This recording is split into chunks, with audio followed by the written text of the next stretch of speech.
Boa noite, irmãos.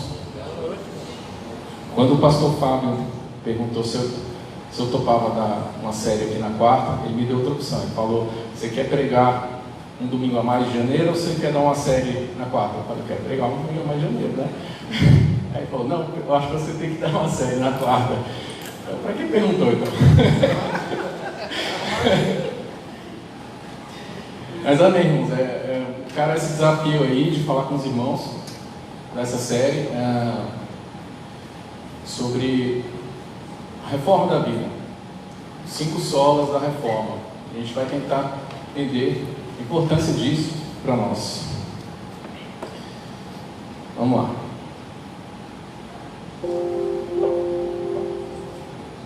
Aí, agora sim. Bom, os irmãos estão reconhecendo isso aí? Isso aí é a última página do nosso boletim, né? Todo boletim vem escrito ali um parágrafozinho a respeito de quem somos.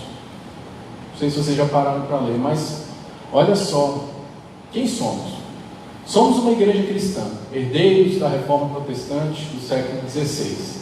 Subscrevemos a Confissão de Fé de Westminster e seus catecismos. Os cultos da PIB são centrados em Deus, com ênfase na pregação e no ensino da palavra, da Bíblia, cheios de fervor e alegria. Eu queria, irmãos, focar ali sobre... Somos uma igreja cristã, herdeiros da reforma protestante do século XVI. O que isso significa para nós? O que isso significa ser herdeiro da reforma protestante? Ser herdeiro da reforma protestante está intimamente ligado ao que nós vamos estudar nas próximas 5 quartas, os 5 solas, os 5 somentes. Então vou fazer uma introduçãozinha para a gente entender um pouco desse contexto. Bom, em 1517, na Alemanha, o Papa, não só na Alemanha, na Europa, o Papa Pio X, Papa Leão X, ele instituiu que as indulgências, que são perdão por pecados, que são amenizações das penas pelos pecados, elas poderiam ser obtidas mediante pagamento de esmolas que eram dadas visando a construção da Basílica de São Pedro em Roma. Papa Leão X, então, foi Leão X mesmo, agora foi Leão, né? Agora fugiu. É nervoso. Mas enfim, o Papa Leão X, ele instituiu isso, que as indulgências elas poderiam ser vendidas mediante esmolas dadas para a construção da Basílica de São Pedro. O modo como isso foi feito foi uma coisa deplorável.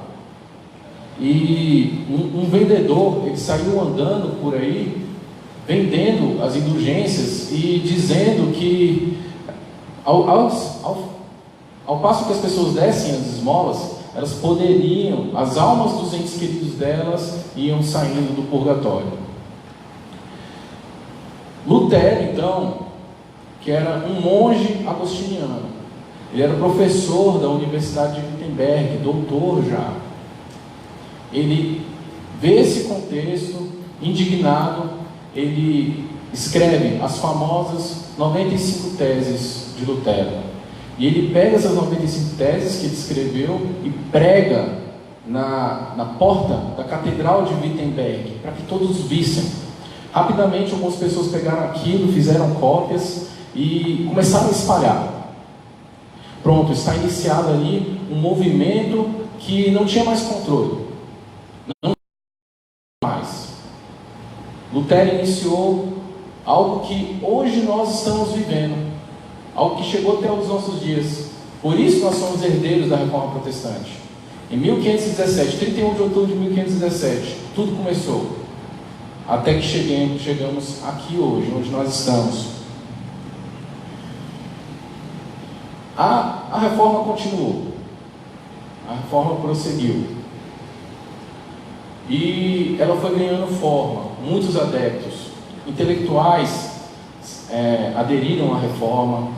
Reis, príncipes, Noveiros aderiram à reforma, muitas pessoas foram aderindo e foram abandonando a Igreja Católica, e um tempo depois, intelectuais tentando condensar os ensinos da reforma, tudo que a reforma protestante defendia, criaram esses 5 solas. Ninguém sabe ao certo quando, pelo menos eu não achei ninguém que soubesse ao certo quem que criou esses 5 solas. Mas ele remonta ali ao século XVI também, ali um tempo próximo da reforma protestante. Então eles instituíram que sola gratia, somente a graça, sola fide, somente a fé, solos Christus, somente Cristo, sola Escrituras, somente as Escrituras, só lhe deu glória, glória somente a Deus. São os princípios da reforma protestante. E são esses princípios, meus irmãos, que norteiam a nossa vida cristã hoje como cristãos protestantes, como presbiterianos, herdeiros da reforma protestante. Isso é ser herdeiro da reforma protestante. É nós olharmos para esses 5 solas e vermos que eles refletem aquilo que nós cremos. Isso são os 5 solas. Bom, meus irmãos, Lutero, um tempo depois, ele foi chamado na Dieta de Worms. Dieta é uma assembleia de clérigos. E eles o chamaram lá para se retratar das suas teses, de tudo que eles estavam fazendo, atacando a igreja, atacando a autoridade do Papa, dizendo que a autoridade do Papa não era superior à autoridade das Escrituras. A gente vai conversar um pouquinho mais sobre isso, mas logo mais adiante. E eles o chamam para se retratar. Lutero então faz essa famosa assertiva dele. Ele diz: a não ser que eu esteja convencido pelo testemunho das Escrituras, ou pela razão mais clara, porque não confio em papas e concílios sem tal testemunho, pois é bem sabido que eles têm errado e se contradizem. Estou atado pelas Escrituras que citei, e minha consciência está cativa pela palavra de Deus. Não posso me retratar e nem o farei, pois não é seguro nem direito ir contra a consciência. Não posso fazer outra coisa. Aqui eu permaneço. Que Deus me ajude. Amém. Corajosamente, Lutero pronuncia essas palavras na Dieta de Worms. Ele logo é condenado por heresia e ele tem que ser retirado dali às pressas e tudo, e ele é socorrido por um príncipe, e ele então se esconde e começa uma perseguição ferrenha contra Lutero. Ele seria morto se a Igreja Católica colocasse a mão nele. Ele já estava condenado por causa disso. Então começa a história da Igreja Protestante. E isso nos mostra, irmãos, essa palavra de Lutero nos mostra exatamente o só da Escritura. Que nós estamos cativos pela palavra de Deus. Nós estamos atados pelas Escrituras. Quando escolhemos ser protestantes, é isso que nós escolhemos. Escolhemos ser cativos da palavra de Deus. Não ter outra coisa que esteja nos prendendo, não ter outra coisa que esteja como autoridade sobre nós, mas somente a palavra de Deus. Então nós vamos começar o nosso estudo.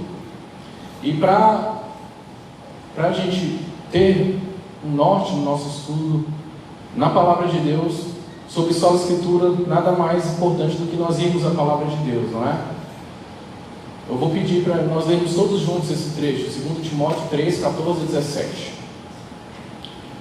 Tu, porém, permanece naquilo que aprendeste, e de que foste inteirado, sabendo de quem o aprendeste, e que desde a infância sabes as sagradas letras, que podem tornar-te sábio para a salvação pela fé em Cristo Jesus.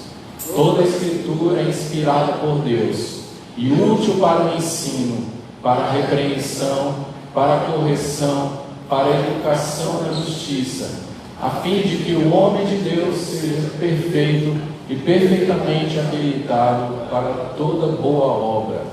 Amém.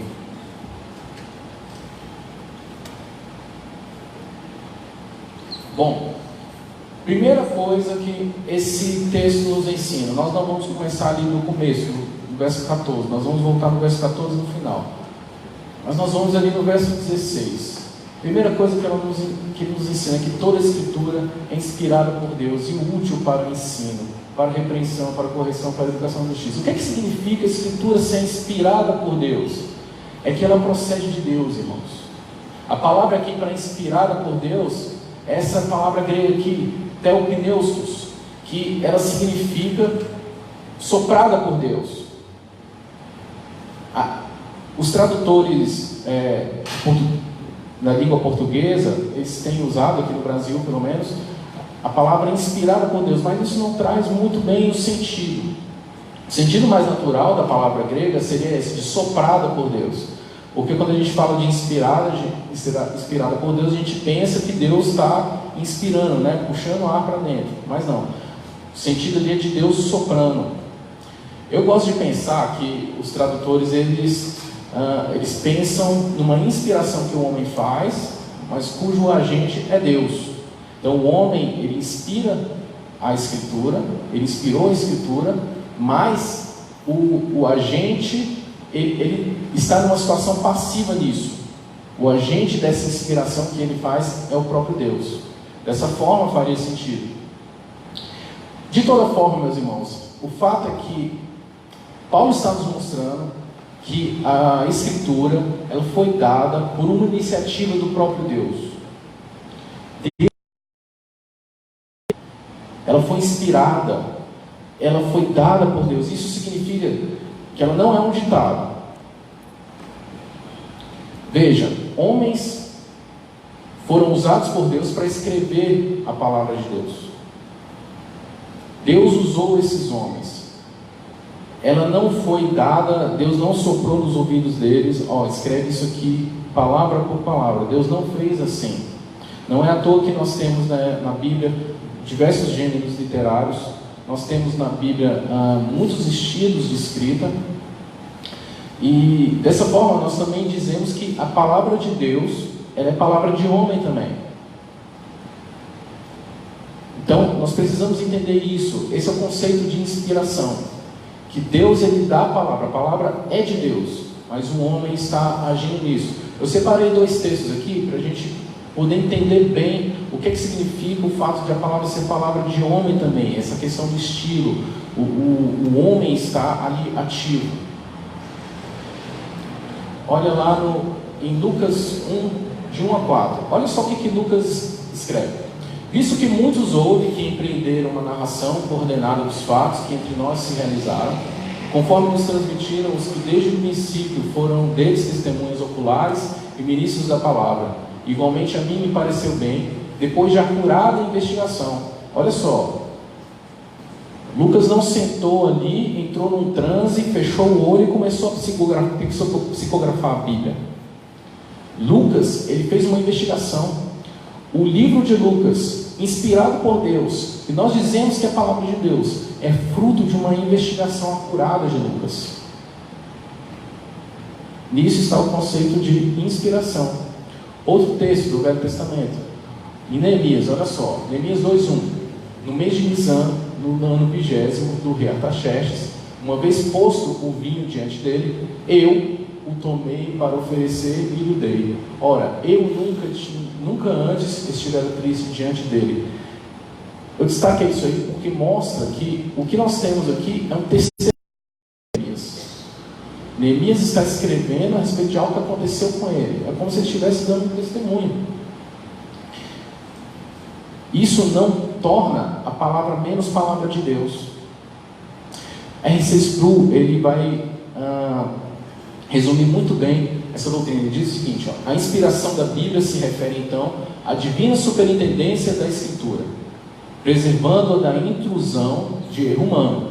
Refere-se à preservação de Deus, de sua palavra, pelas palavras de autores humanos.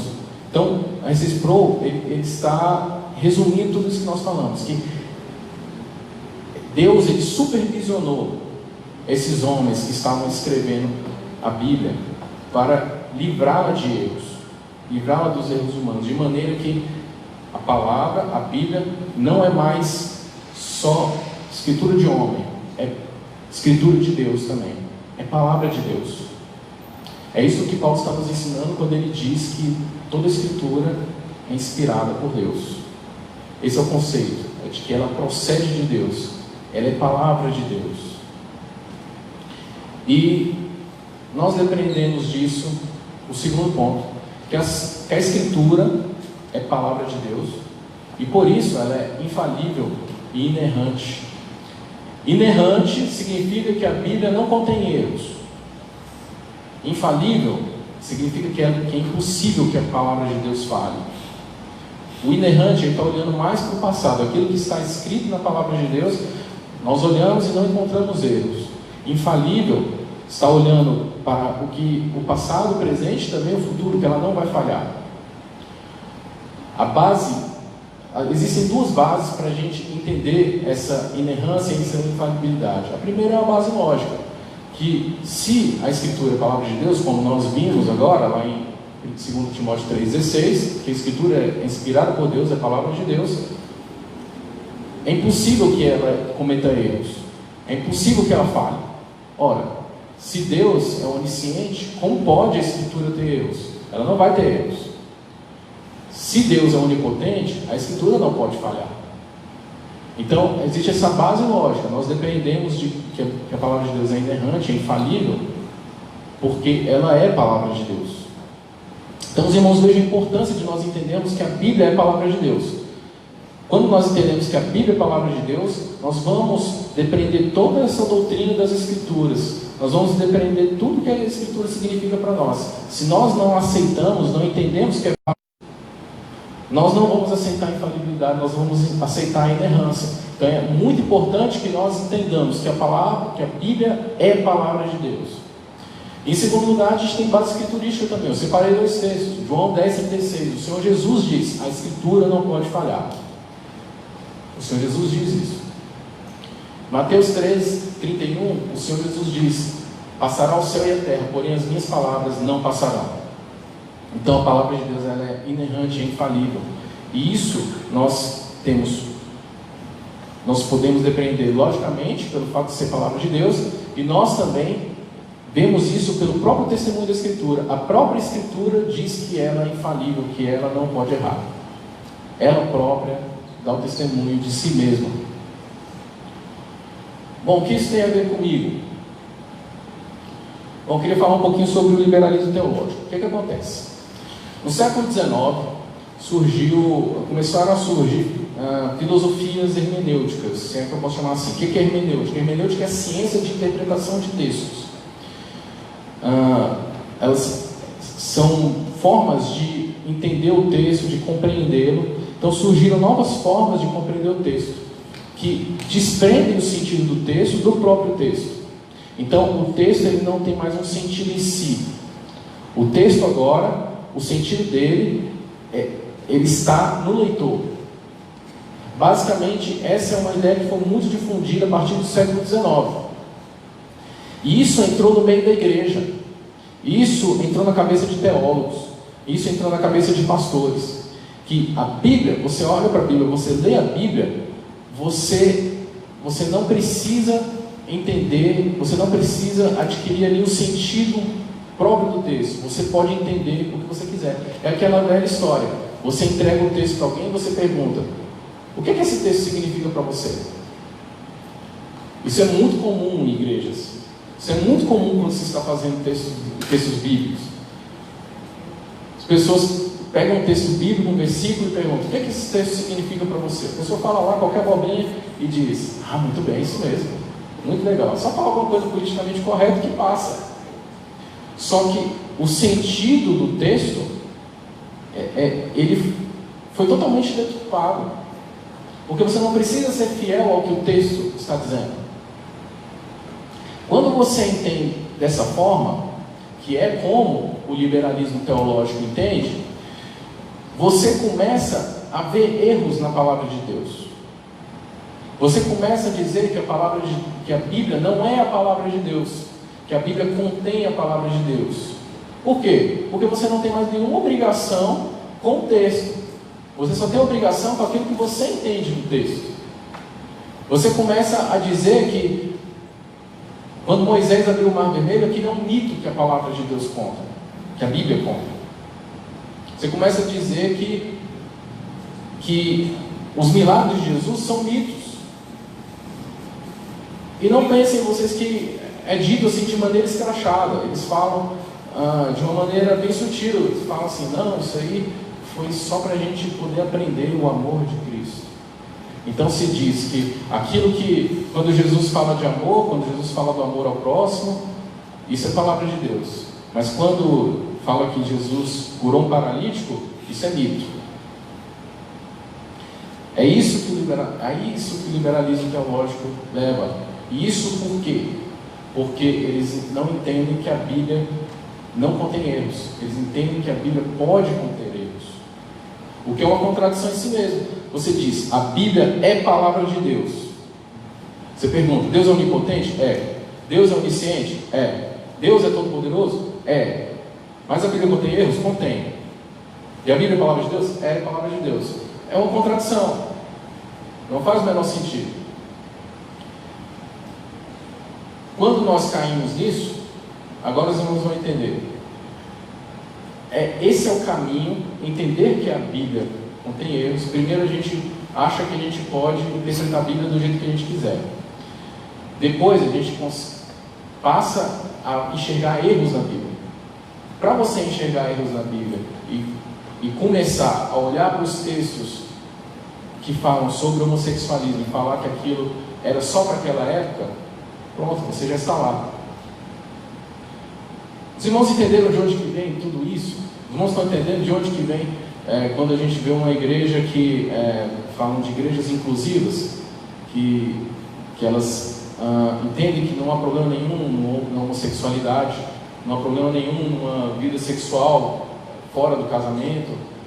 Isso tudo vem do liberalismo teológico. Isso tudo vem do modo como você enxerga as Escrituras. Por isso é tão crucial a gente entender o só da Escritura. Por isso é tão crucial a gente entender o que a Escritura significa para nós. Para nós não cairmos nesses engodos, nesses erros. Por isso é tão importante.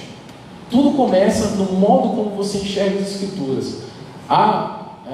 Não há poucos que dizem que a Reforma Protestante ela não foi uma revolução, mais do que uma revolução religiosa, política, moral, o que quer que seja. Ela foi uma revolução hermenêutica, uma revolução no modo como você olha para as Escrituras. Por isso é tão importante para nós, como protestantes, como Igreja de Deus, para nós guardarmos essa doutrina, para nós seguirmos a Cristo de uma maneira saudável. O modo como nós enxergamos as Escrituras é crucial para isso. É muito importante. Continuando. Opa. Aí. Deixa eu ver, acho que eu pulei alguma coisa. Isso. Bom, continuando. A Escritura ela também tem autoridade. Na época da Reforma, a grande controvérsia, que foi o que levou Lutero à Dieta de Worms, era essa aí, a autoridade do Papa contra a autoridade das Escrituras. Lutero defendia que a autoridade suprema era das Escrituras, enquanto a Igreja dizia que há uma autoridade até superior às Escrituras, que é a autoridade da Igreja e, por fim, no Papa. Lutero, ele então pronuncia aquelas palavras que nós lemos, que ele não se submeteria ao Papa ou qualquer concílio ou qualquer igreja, mas ele se submeteria às Escrituras, ele estava cativo às Escrituras. Esse é um ponto que estava muito em voga na época da autoridade. Calvino, ele vai defender isso usando o texto de Efésios 2:20. Ele diz o seguinte, que lá em Efésios 2:20 diz o seguinte, que os crentes eles foram edificados sobre o fundamento dos apóstolos e profetas, ou seja, a Escritura, sendo Ele mesmo, Cristo Jesus, a pedra angular. Aí ele vai dizer o seguinte, que se a igreja foi edificada sobre o fundamento dos apóstolos e profetas, ou seja, da Escritura, como pode a igreja ter autoridade sobre a Escritura? Porque o argumento dos católicos é que você crê na Escritura porque a igreja diz que você deve crer na Escritura. Só que Calvino ele recorre à própria palavra de Deus para mostrar que a igreja está edificada sobre a Escritura. Como que a igreja vai ter autoridade sobre ela? Se o católico diz que nós cremos na Escritura porque a igreja diz para crer na Escritura, nós protestantes nós vamos dizer que nós cremos na igreja porque Escritura diz para crer na igreja. Nós cremos na Igreja Universal. Igreja Universal não, universal mesmo, não a denominação, né? Tá? Nós cremos nessa igreja por causa da Escritura.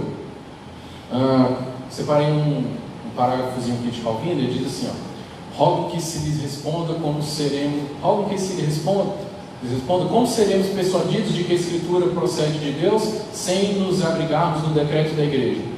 Então é exatamente isso que ele está defendendo, está combatendo a ideia de que a igreja ela tem autoridade sobre para dizer que nós devemos crer na Escritura. Ele diz assim, assim como distinguimos a luz das trevas, o branco do negro, doce do amargo. Calvino, ele então está dizendo que nós, cristãos, pela fé que Deus nos dá, nós podemos olhar para a Escritura e crer nela.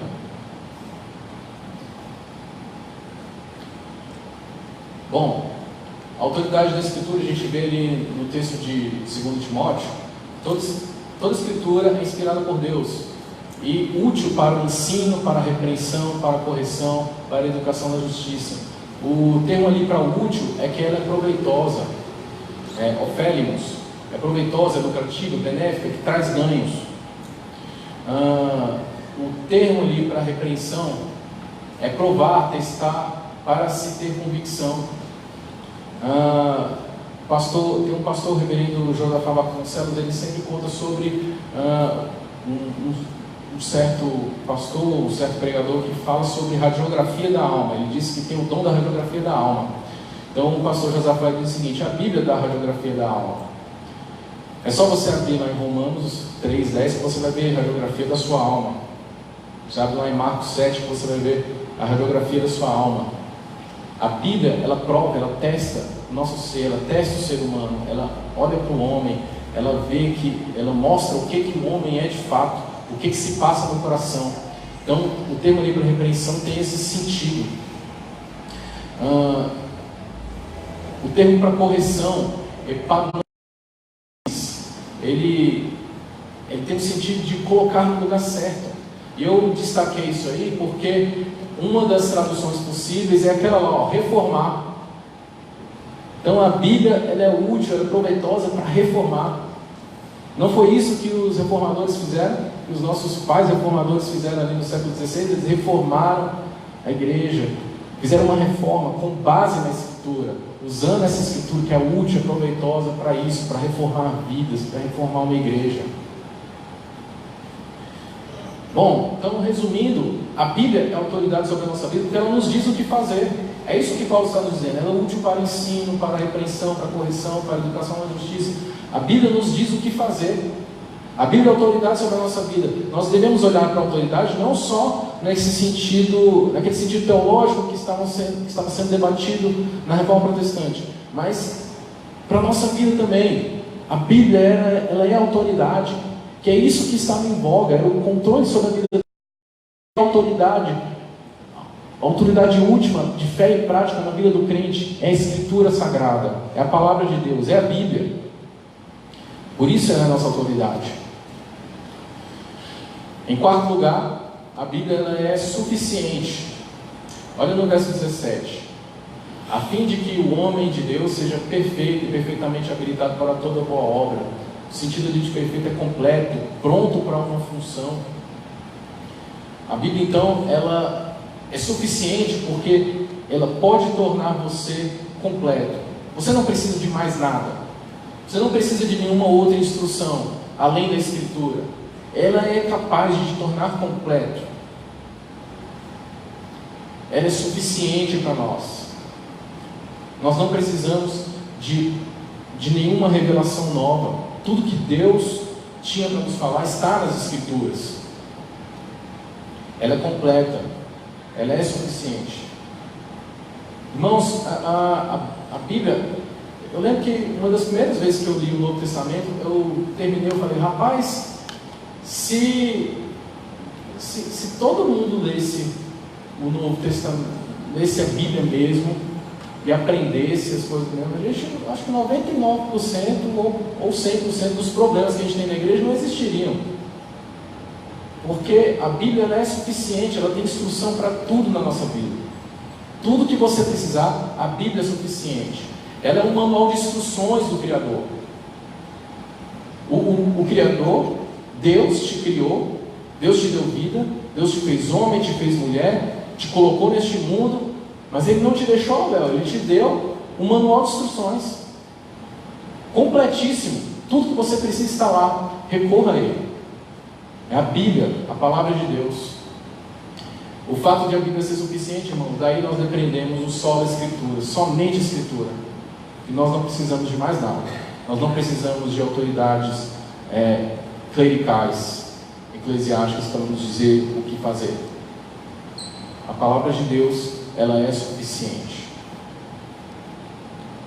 Bom, tudo isso que a gente conversou sobre muita coisa, falando um pouquinho de história, falamos um pouquinho de teologia, sobre um pouquinho de apologética, mas tudo isso é inútil se nós não trouxermos isso para a nossa vida. Uma máxima da teologia é de que se diz muito para estudantes de teologia, é que a sua teologia ela não serve se ela não melhorar a sua relação com Deus. Não serve para nada estudar teologia, não serve para nada ter conhecimento da história da igreja, não serve para nada ter conhecimento sobre Bíblia, se isso não mudar, não melhorar, não aumentar o modo como você se relaciona com Deus. Então nós precisamos das aplicações. E agora nós vamos voltar lá no verso 14 de 2 Timóteo 3. A primeira coisa que Paulo diz a Timóteo é o seguinte: tu, porém, permanece naquilo que aprendeste e de que foste inteirado. A palavra permanecer aqui, ela fala de morar, habitar, ficar, permanecer, não sair. É estar próximo. É você ter um convívio com a palavra de Deus. É você poder, você não sair do caminho que ela te aponta. É você não procurar outras coisas para guiar a sua vida. Tudo o que você precisa está na Bíblia. O permanece aqui é isso. É você olhar para a Bíblia e falar: tudo que eu preciso está aqui, e eu vou seguir. É você não andar pela sua cabeça. É você não andar pela cabeça dos homens. É você andar pela palavra de Deus. Tudo que Deus tinha para te falar está aí. Segunda coisa é que Paulo diz: tu, porém, permanece naquilo que aprendeste. E ele diz também lá no verso 15, e que desde a infância sabes as sagradas letras. É muito interessante essa palavra aqui para sabes, que ela tem um sentido de estar familiarizado, de ver, ter contato, você poder pegar, você estar ali junto dela. Essa sabedoria, esse saber aqui de que Paulo está falando, é de você estar plenamente familiarizado com aquilo. Então, a Bíblia é uma coisa que você precisa estar continuamente tendo contato com ela. Vocês, pais, não é só trazer os filhos para a escola dominical no domingo. Seus filhos precisam ter contato com a Bíblia continuamente, todos os dias. Eles precisam devorar. A Bíblia precisa ser o seu livro de cabeceira. Os seus filhos precisam ouvir falar da Bíblia em casa. Eles precisam ouvir versículos bíblicos. Eles precisam conhecer a Bíblia, conhecer as histórias da Bíblia. É disso que Paulo está falando quando ele fala sabes aqui. É estar familiarizado, é você ter contato, você ter um convívio com a Bíblia. A Bíblia precisa ser sua amiga. A Bíblia precisa estar perto de você. Permanece naquilo que aprendeste. O aprender aqui, ele tem uma raiz, a mesma raiz da palavra de discípulo. Então, o discípulo é alguém que anda junto. Enfatiza essa ideia de que a Bíblia ela é algo que a gente convive, que a gente está sempre junto com ela. Terceira aplicação, que essas escrituras elas podem tornar-te sábio para a salvação pela fé em Cristo Jesus. Esse podem aqui é de poder, é uma capacidade certa. A gente olha podem, a gente pensa que pode tornar sábio ou pode não tornar sábio. Não é essa a ideia. A ideia de Paulo é uma capacidade certa. A palavra aqui tem uma ideia de certeza. E ela pode tornar-te sábio para a salvação pela fé em Cristo Jesus. Tudo que você precisa de saber a respeito da salvação em Cristo Jesus está na Escritura, está na palavra de Deus. Então você vai olhar para a Escritura e vai aprender sobre a salvação. Bom, meus irmãos, eu queria terminar com a quarta pergunta e eu coloquei CFW, não é a confissão de fé, é do Catecismo Maior de Westminster. Como se demonstra que as Escrituras são a palavra de Deus? Demonstra-se que as Escrituras são a palavra de Deus pela majestade e pureza do seu conteúdo, pela harmonia de todas as suas partes e pelo propósito do seu conjunto, que é dar toda a glória a Deus, pela sua luz e pelo poder que possuem para convencer e converter os pecadores e para edificar e confortar os crentes para a salvação. O Espírito de Deus, porém, dando testemunho pelas Escrituras e juntamente com elas no coração do homem, é o único capaz, presta atenção, de completamente persuadido de que elas são realmente a palavra de Deus. O que a confissão de fé está aqui chamando a atenção é que tudo isso que nós falamos sobre a Escritura, falei um pouquinho mais de meia hora, 35 minutos, mas eu poderia trazer quaisquer argumentos aqui. Se o Espírito Santo não operar no seu coração para te dar fé, para te persuadir de que a Bíblia é a palavra de Deus, nada disso adianta. Não adianta nenhum argumento, não adianta eu provar, pegar uma infinidade de textos bíblicos para mostrar que a Bíblia é a palavra de Deus, se o Espírito Santo não agir em você. Então minha oração, irmãos, para terminar é essa: que o Espírito Santo haja no seu coração e que esse pouco de que nós falamos, esse pouco que eu pude falar aqui para vocês, que isso brote no seu coração e gere frutos. Isso só Deus pode fazer. E Ele te dê fé para você viver junto dessa palavra, para você permanecer nela, para você seguir a palavra de Deus, para você seguir ela com fidelidade, para você ter um convívio com ela, para você valorizar isso, para você realmente colocar a mão na consciência e ver que você precisa colocar a Bíblia no cotidiano da sua casa, no cotidiano da sua vida. Que o Espírito Santo possa fazer isso nos corações de todos nós. Amém?